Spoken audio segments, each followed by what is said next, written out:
You're listening to Traders Insight Radio by Interactive Brokers. Find more podcasts and daily market commentary at tradersinsight.news. Keep in mind that any trading discussions are for information purposes only and are not intended to portray recommendations. Please listen to further disclosures at the end of today's episode. Welcome to our show. Let's get started. Welcome to another podcast here at Interactive Brokers Radio. I'm Andrew Wilkinson, and here with me in the studio is our Chief Strategist, Steve Sosnick. Welcome to you, Steve. How are you? I'm great, thanks, Andrew. How about yourself? Doing all right, thank you. So as we kick off a new year, Steve, I know that you keep a close eye on what investment houses and economists predict will happen, and it's that time of the year when those projections are published. What are your thoughts on volatility as far as risk assets are concerned for 2022? Well, I mean, there's a lot to unpack. First of all, for better or worse, we do not do price targets here. It's part of our firm-wide reticence to do any recommendations, and so you won't get an absolute price target out of me. So, you know, that's just that's not unfortunate, just the way we do it. When I look at what other analysts are saying, the bias is definitely toward the upside. I think a lot of the strategists had been burnt over the last couple of years by the markets reacting far better than they were leaning to. So now the average estimate continues to be sort of up about somewhere between 5 and 10%. I think the low estimate on the street is 4,400 for S&P. We're at 4642. You know, I find it difficult to believe that we will just sort of march on double digits higher when we don't have the fiscal and monetary backdrop that we've been seeing over the past, 19 months or so, 20 months or so since last March. And that's, I think, going to be a big difference. And I'm not sure that markets really fully appreciate that. I think they're sort of on autopilot, having seen markets go higher on relatively light volatility. I expect more. So, but how does your thinking align with Wall Street forecasters? Are you as enthusiastic as they are?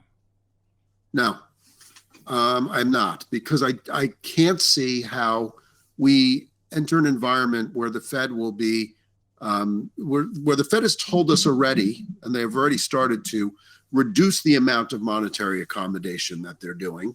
And they pretty much telegraphed that some sort of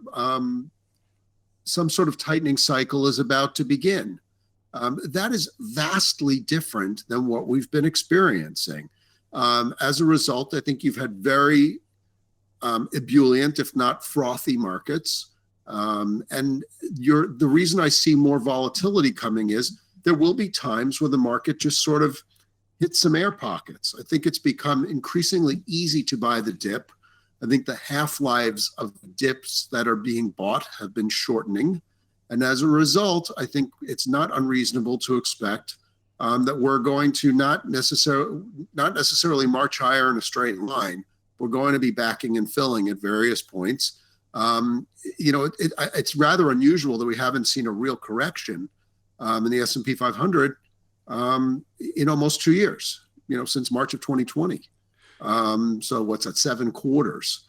That's a long time. And I don't think it's realistic to just assume that because it's worked this way under extraordinary circumstances, that it will continue to do so as the circumstances change and become less favorable.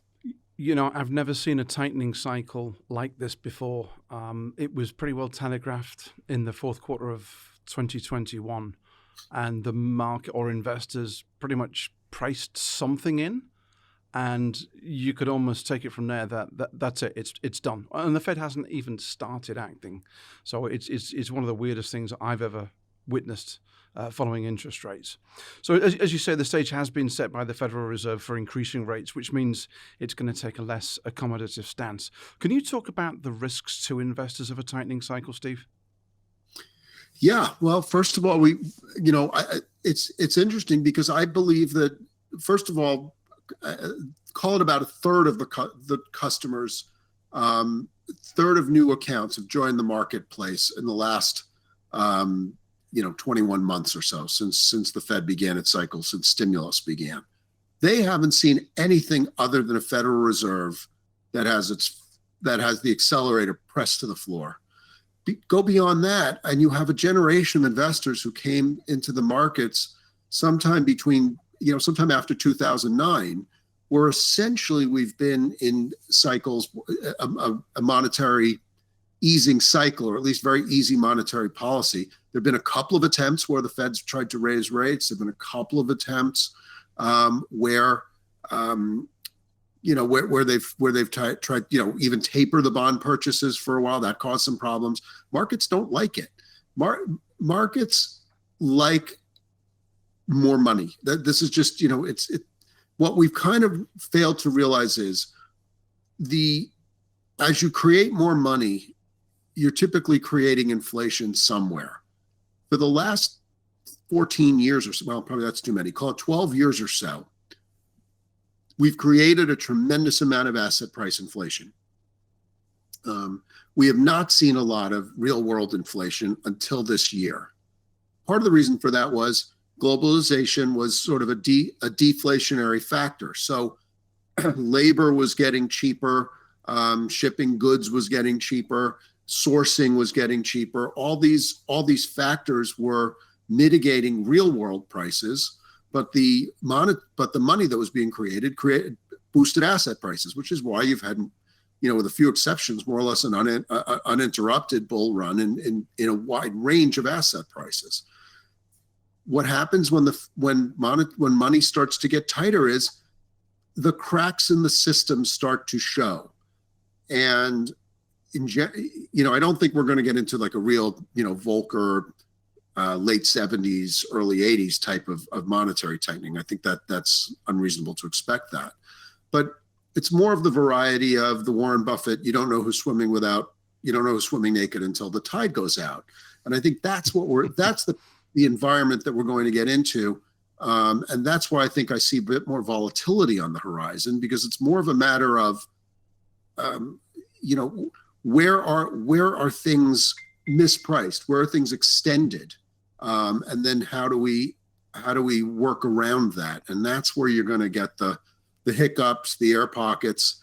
Remember also that tightening cycles are, the tightening cycle is pretty much what put an end to the 1999-2000 internet bubble. Mm-hmm.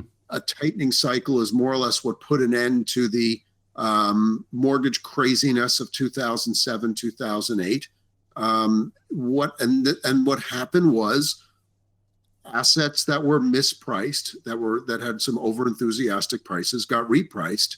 And to the extent that there's leverage surrounding them, it makes it that much worse, which was the case in 2007, 2008. But even in the internet era, the tide went out, and so did a lot of the prices that had gotten way ahead of themselves.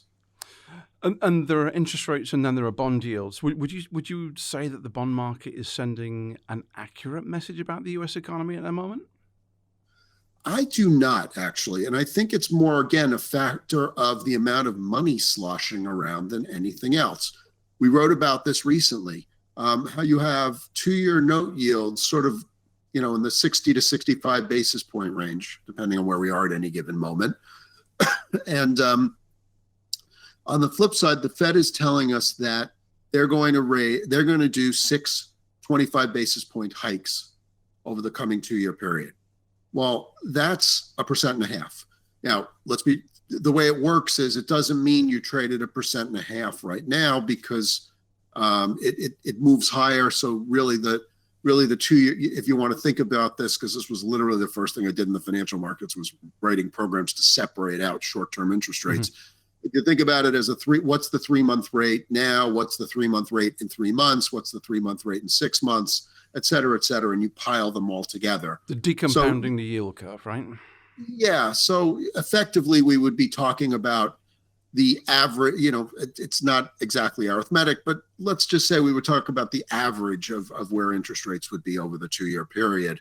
And so, you still come up with something greater than 0.6. You know, as I look at where the dots are, you're probably leaning more toward you're probably leaning more toward a rate that should be, 3/4 or even a full percent, something of that nature.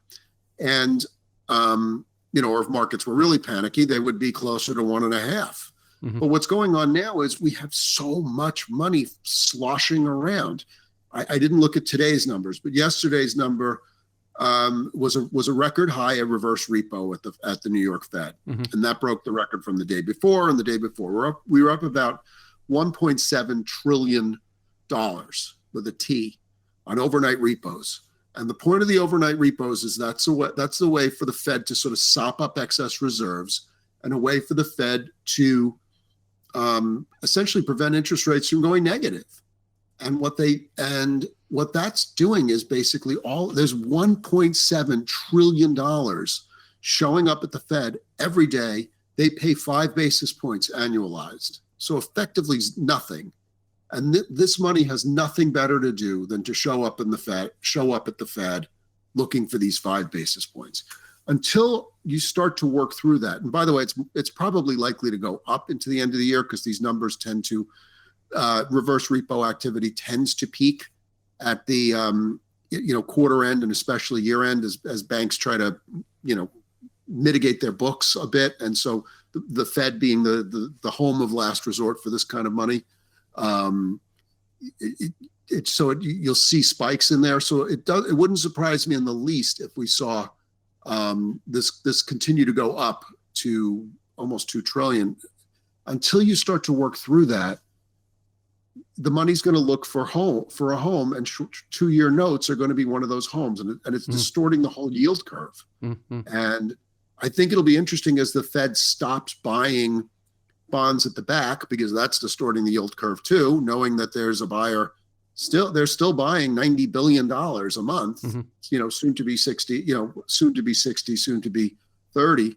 But that's a lot of bonds, and these are big distortive effects. So even as the Fed is telling us that they're reducing accommodation, they're still being quite accommodative. We still have 0 interest rates, and we still have a Fed that's buying billions in bonds every month.